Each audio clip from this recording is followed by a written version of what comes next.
నా ఆత్మ గౌరవం నా భారత రాజ్యాంగం. భారత రాజ్యాంగం ఆర్టికల్ 31 కొన్ని చట్టాలు మరియు నియమావళి చెల్లుబాటును నిర్ధారించడం. 9వ షెడ్యూల్‌లో ఉన్న చట్టాలు లేదా నియమావళి భారత రాజ్యాంగంలోని హక్కులను ఉల్లంఘించినా అవి చెల్లనివిగా భావించరాదు. కోర్టు లేదా ట్రిబ్యునల్ ఎలాంటి తీర్పు ఇచ్చినా ఈ చట్టాలు చెల్లుబాటుగా కొనసాగుతాయి. కానీ ఈ చట్టాలను మార్చడానికి లేదా రద్దు చేయడానికి శాసనసభకు హక్కు ఉంది.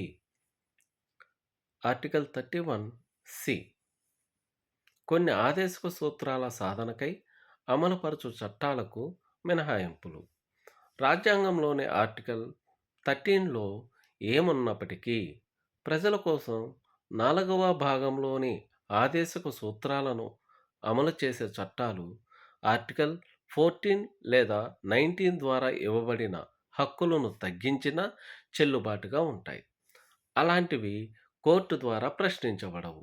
కానీ రాష్ట్ర చట్టాలకు రాష్ట్రపతి ఆమోదం అవసరం ఉంటుంది. ఆర్టికల్ 31 దేశ వ్యతిరేక కార్యక్రమాలకు సంబంధించిన చట్టాలకు మినహాయింపు. ఈ ఆర్టికల్ 43వ రాజ్యాంగ సవరణ చట్టం 1977 ద్వారా 1978లో రద్దు చేయబడింది. జై భీమ్, జై భారత్, జై సంవిధాన్.